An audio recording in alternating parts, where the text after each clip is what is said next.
नमस्कार दोस्तों, ज्ञानपुर चैनल में आपका स्वागत है। दोस्तों, हमारे चैनल पर नए तो हमारे चैनल को सब्सक्राइब जरूर कीजिएगा, जिससे आने वाले सारे वीडियो का नोटिफिकेशन आप तक सबसे पहले पहुंचे दोस्तों। और वीडियो अच्छा लगे तो प्यारा सा कमेंट जरूर दीजिएगा दोस्तों, प्लीज़। और लाइक करना मत भूलिएगा, पास में जो बेल आइकन है उसको जरूर प्रेस कर दीजिएगा दोस्तों। चलिए दोस्तों, आज हम बताएंगे ग्रुप डी की भर्ती में आने वाले कुछ महत्वपूर्ण क्वेश्चन एंड आंसर के बारे में, जो आपको लगभग आपकी तैयारी को पूर्ण कराने में मदद करेंगे। जी दोस्तों, 100% आपको सफलता मिलेगी अगर आप हमारे वीडियो को पूरा देखते हैं। जी दोस्तों, और ऐसे ही मैं और वीडियो लाता रहूँगा आरआरबी ग्रुप डी की भर्ती के लिए। क्या दोस्तों, पहला क्वेश्चन आपकी स्क्रीन पे आपको दिख रहा होगा। पहला क्वेश्चन ये है कि किस राज्य सरकार ने जैविक खेती को बढ़ावा देने के लिए शून्य बजट प्राकृतिक खेती प्रोजेक्ट लॉन्च किया है? जी हाँ दोस्तों, इसका सही जवाब क्या हो गया होगा, बताइए दोस्तों। ए पंजाब, बी हिमाचल प्रदेश, सी पश्चिम बंगाल, डी असम। बताइए दोस्तों, इसका सही जवाब क्या होगा। इसका सही जवाब है दोस्तों हिमाचल प्रदेश, बी ऑप्शन। अगला क्वेश्चन आपकी स्क्रीन पर ये रहा। समाचारों में देखे जाने वाले ऑपरेशन ग्रीन के संदर्भ में निम्नलिखित में से कौन सा कथन सही है, बताना होगा आपको। इसके उद्देश्य फसलों और सब्जियों के उत्पादन में वृद्धि करना है, कि यह टमाटर, प्याज और आलू सीड्स के उत्पादन में वृद्धि पर ध्यान केंद्रित करता है, कि यह मानव संसाधन के विकास मंत्रालय द्वारा प्रारंभ किया गया है, कि नीचे दिए गए कूटों का प्रयोग करके सही उत्तर का चयन करें। दोस्तों बताइए, ए केवल 2 होगा, कि बी का 1 और 3, या सी का 2 और 3, या डी का 1 और 2। सही जवाब होगा इसका 1 और 2, यानी इसका उद्देश्य फसलों और सब्जियों के उत्पादन में वृद्धि करना है, और ये टमाटर, प्याज और आलू सीड्स के उत्पादन में वृद्धि पर ध्यान केंद्रित करता है। जी हाँ दोस्तों, अगला क्वेश्चन आपकी स्क्रीन पर यह रहा। लाफर वक्र के संदर्भ में निम्नलिखित कथनों पर विचार करें। लाफर वक्र कर और राजस्व के बीच संबंध प्रदर्शित करता है। इसके अनुसार कर की दर जितनी अधिक होगी उतना ही अधिक राजस्व प्राप्त होगा। उपरोक्त कथनों में कौन सा कथन सही है, ये बताना पड़ेगा। ए ऑप्शन केवल 2, या बी केवल 1, या सी 1 और 2 दोनों, या ना तो 1 और ना ही 2। इसका सही जवाब होगा दोस्तों केवल 1। लाफर वक्र कर और राजस्व के बीच संबंध प्रदर्शित करता है। अगला क्वेश्चन आपकी स्क्रीन पर यह रहा। भारत में तिलहन प्रौद्योगिकी मिशन कब शुरू हुआ? दोस्तों, इसकी जानकारी लगभग हम सभी को है। अगर आपको मालूम है तो अभी कमेंट कीजिए। ए 1975, बी 1986, सी 1992, डी 1994। बताइए दोस्तों, क्या सही जवाब क्या होगा। सही जवाब है 1986 दोस्तों। क्योंकि दोस्तों इसका हम स्पष्टीकरण भी आपको करके बताएंगे कि 1986 ही क्यों है। कि दोस्तों तिलहन में प्रौद्योगिकी मिशन 1986 में केंद्र सरकार द्वारा आयात को कम करने और खाद्य तेलों को आत्मनिर्भरता हासिल करने के लिए तिलहनों का उत्पादन में वृद्धि के लिए शुरू किया गया था। इसके बाद 1990, 91, 1992 और 1995 से 96 मिशन के दायरे में दालों, दाल तेल, मक्का को भी लाया गया। इसके अलावा राष्ट्रीय तिलहन और सब्जी तेल विकास बोर्ड गैर पारंपरिक तिलहनों के लिए नए क्षेत्रों को खोलकर टीएमओपी के प्रयासों को भी पूरा करता है। आईटी ट्रीबोर्न ऑइलसीड्स को बढ़ावा दे रहा है। टीएमओपी के तहत लागू योजनाएं, तिलहन उत्पादन कार्यक्रम, राष्ट्रीय दाल विकास योजना, तुरंत मक्का विकास कार्यक्रम, बाहरी वेबसाइट जो नई विंडो में खुलती है, पोस्ट हार्वेस्ट टेक्नोलॉजी, यानी कि इसको हम पीएचडी भी बोल सकते हैं। ताड़ का तेल विकास कार्यक्रम, राष्ट्रीय तिलहन और सब्जी का तेल विकास बोर्ड।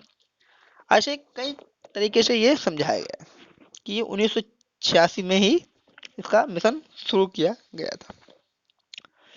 अगला क्वेश्चन है कि एनएसएसओ के 17वें दौर के अनुसार कृषि परिवारों की स्थिति का आकलन सर्वेक्षण के अनुसार निम्नलिखित कथनों पर विचार करें। कथन आपके सामने 3 स्क्रीन पर दिए गए हैं। पहला है कि राजस्थान में ग्रामीण परिवारों में कृषि परिवारों को सबसे ज्यादा प्रतिशत हिस्सा है। दूसरा है देश में कुल परिवारों में से 60% से अधिक ओबीसी के लिए है। तीसरा है कि केरल में 60% से अधिक कृषि परिवारों को कृषि गतिविधियों के अलावा अन्य स्रोतों में अधिकतम आय प्राप्त हुई। और दिए गए कथन में कौन सा सही है बताना होगा। ए केवल कथन 2 और 3 सही है, या बी में केवल 2 कथन सही है, या केवल कथन 1 और 3 सही है, या कथन 1, 2 और 3 सही है। इसका सही जवाब होगा केवल 1 और 3 ही सही होगा। 1 और 3 में राजस्थान ग्रामीण परिवारों में कृषि परिवारों का सबसे ज्यादा प्रतिशत हिस्सा है, और केरल में 60% से अधिक कृषकों परिवारों को कृषि की गतिविधियों के अलावा अन्य स्रोतों से अधिकतम आय प्राप्त हुई है दोस्तों। अगला क्वेश्चन आपकी स्क्रीन पर यह रहा कि भारत में कार्बनिक खेती के संदर्भ में निम्नलिखित कथनों पर विचार करें। National programme for organic production, इसको बोलते हैं एनपीओपी, ग्रामीण विकास मंत्रालय के दिशा के निर्देशों के तहत संचालित है।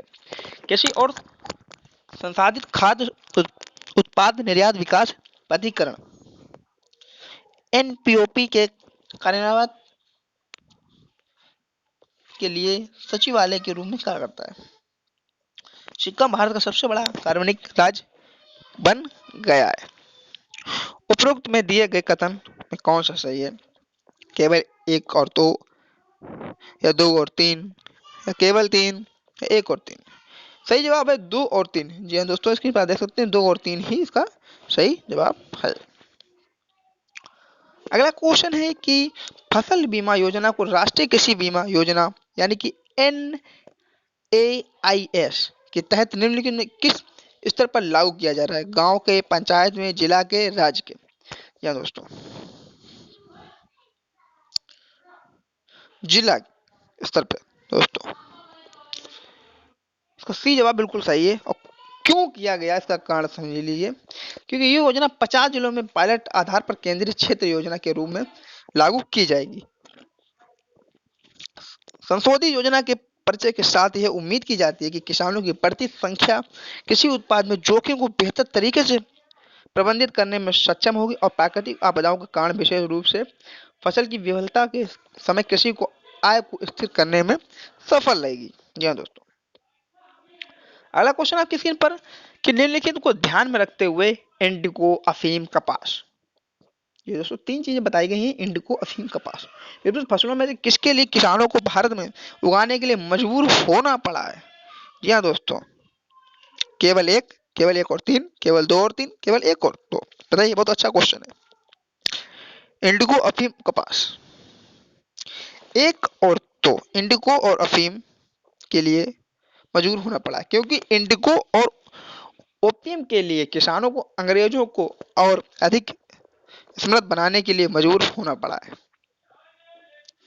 अगला क्वेश्चन है, कौन सा देश गन्ना का सबसे बड़ा उपभोक्ता है। कौन सा देश।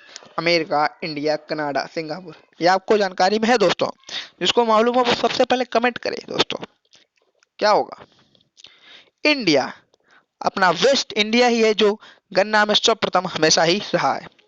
भारत गन्ना का सबसे बड़ा उत्पादक और उपभोक्ता है हमारा इंडिया, वेस्ट इंडिया।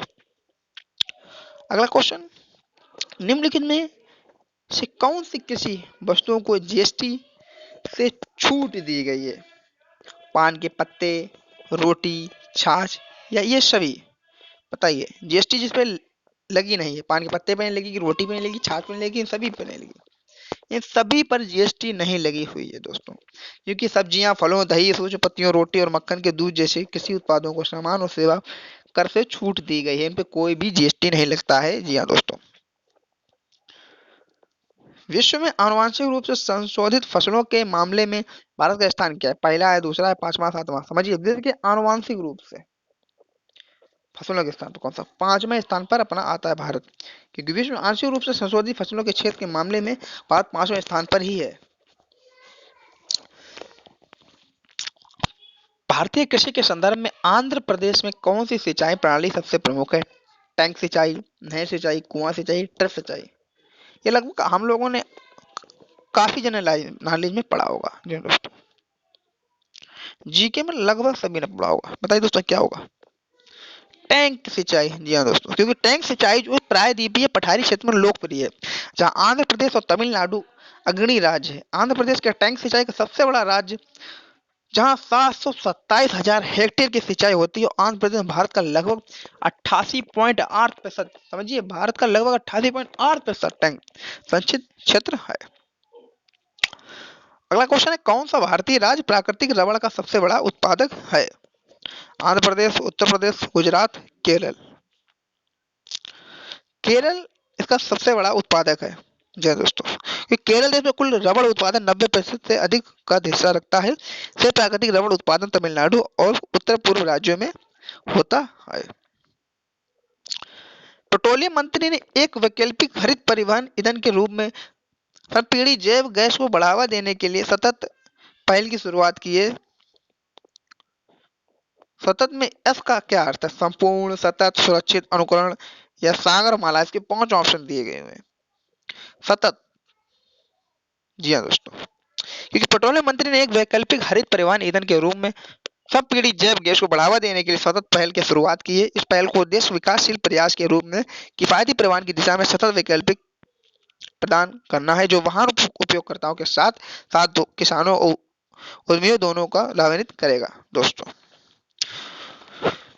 वीडियो अच्छा लगा तो कमेंट जरूर कीजिएगा दोस्तों। ऐसे ही मेरे पास आपके लिए सैकड़ों वीडियो लाता रहूंगा, जिससे आपकी ग्रुप डी की रेलवे की जो भर्ती है उसमें कहीं से भी आपको दिक्कत ना करनी पड़े और आपको 100% सफलता मिले। दोस्तों प्लीज दोस्तों, हमारे वीडियो आप देख रहे हैं और हमारे चैनल के आप नए आए हुए हैं तो प्लीज हमारे चैनल को सब्सक्राइब जरूर कीजिएगा। दोस्तों हमारे चैनल पर आप सब्सक्राइब करेंगे तो आने वाले सारे वीडियो का नोटिफिकेशन आप तक सबसे पहले पहुंचेगा और आप सबसे पहले इसका लाभ उठा सकेंगे।